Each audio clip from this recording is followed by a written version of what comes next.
Good afternoon, everyone. First of all, I would like to thank our DG sir for giving us the opportunity and being so supportive, and Dr. Monojit Das for making it happen. So I'll be speaking on India-Japan convergence on resilient Indo-Pacific. Uh, so we know that Japan is a maritime nation and surrounded by seas. So huge percent of its trade is dependent on the maritime routes, more than 90%. And the concern remains now China's assertiveness in the South China Sea, as our eminent speakers have already mentioned about the significance of South China Sea, the huge percent of trade which travels through these routes.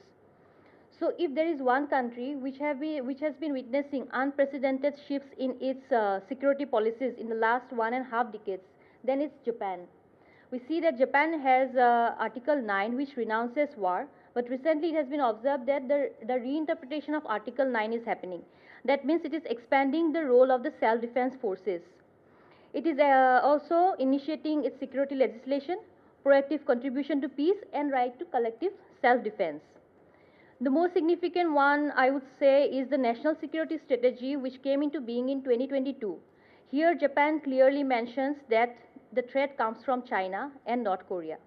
And it has initiated counter-strike capabilities now. That means Japan is no longer saying that it is no longer maintaining a defensive defense system, but an offensive one.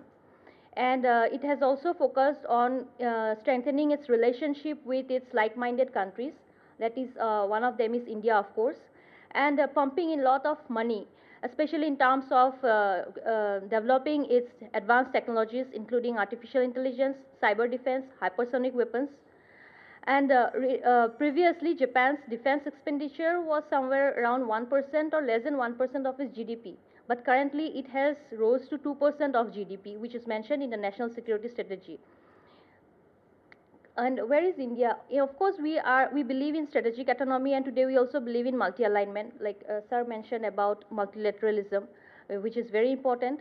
And being a maritime nation ourselves, we are also focusing on our changing maritime role. And the current government is also focusing on enhanced defense modernization, but that is also to focus on our indigenous manufacturing through Atmanirbhar Bharat, Make in India initiative, and strengthen our international defense collaborations with our friendly nations. So Japan could be one of them. Then I'll discuss also on the maritime domain awareness and how we can collaborate with Japan in this. Maritime connectivity and supply chain resilience. These are very critical when we discuss about trade. Japan, if we see, as I mentioned, more than 90% of its trade is dependent on the maritime routes.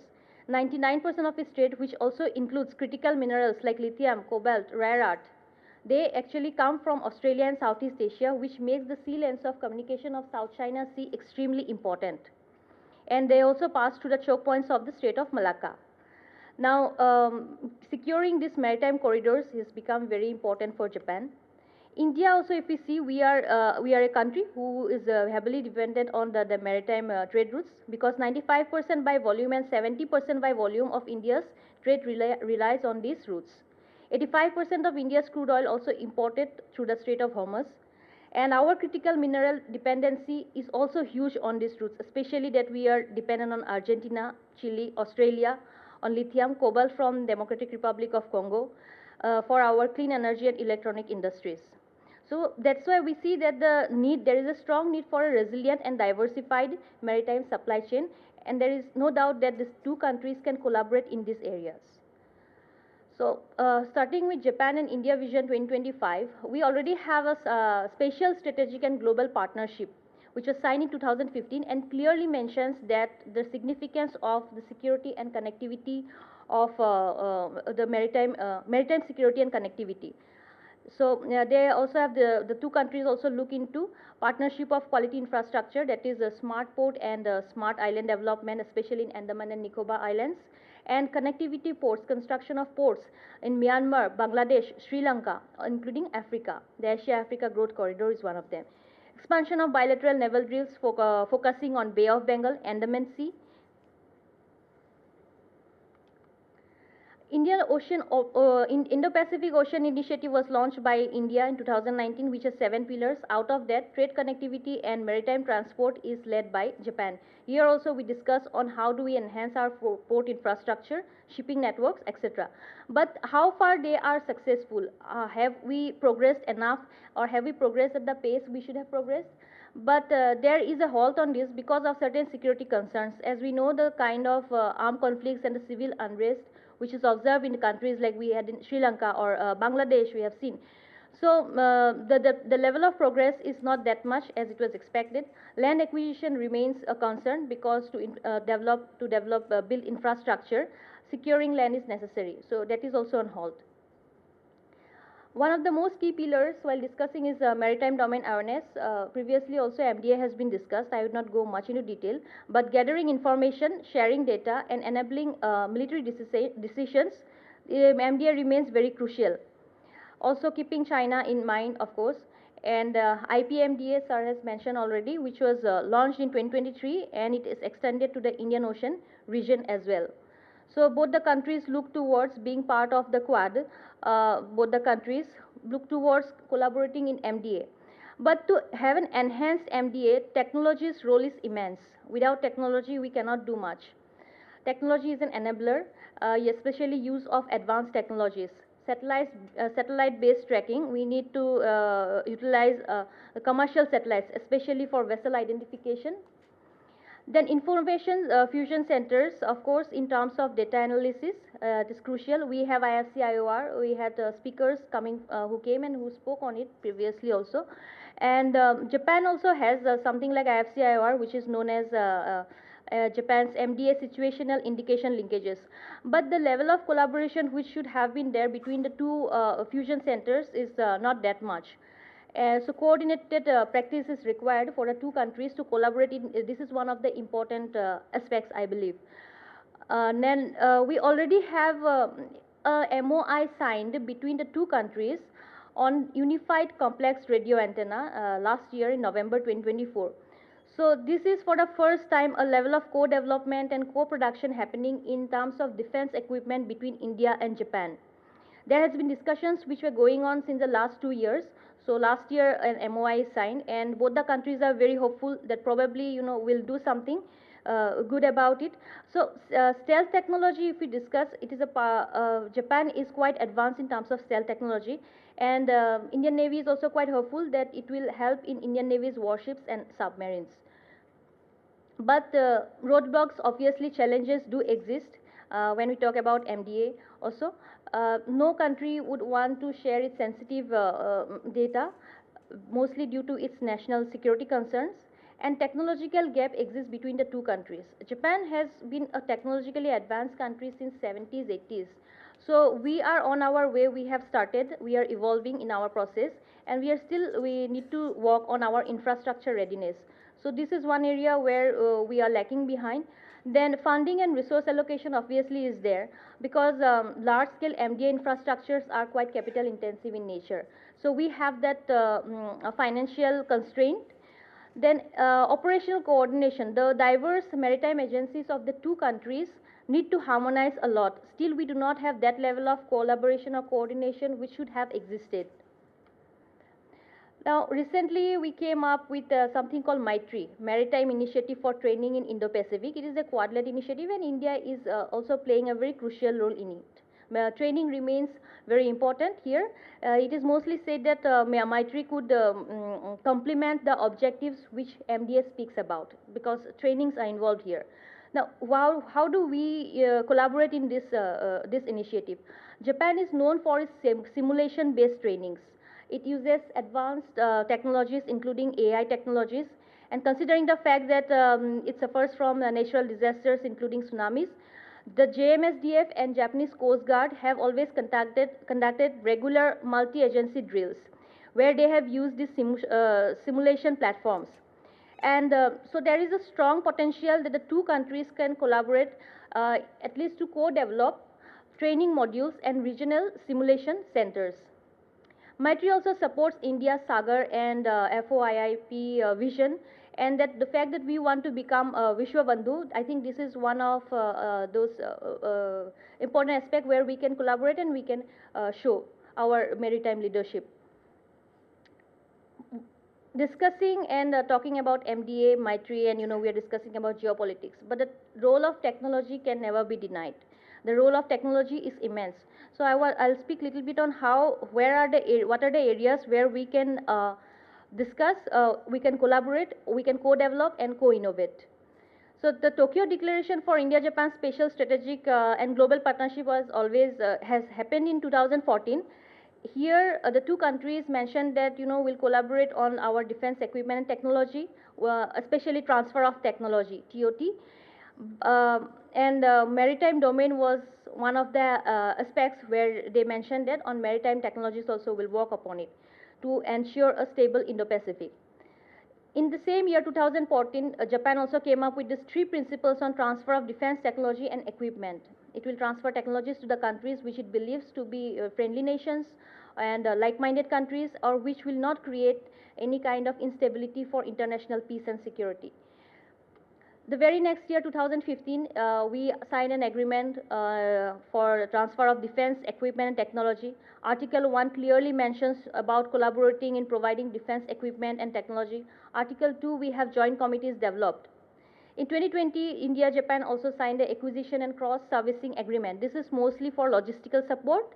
Both the forces, Indian Armed Forces and Japanese Self-Defense Forces, would collaborate, especially in disaster relief operations, joint exercises, and peacekeeping missions.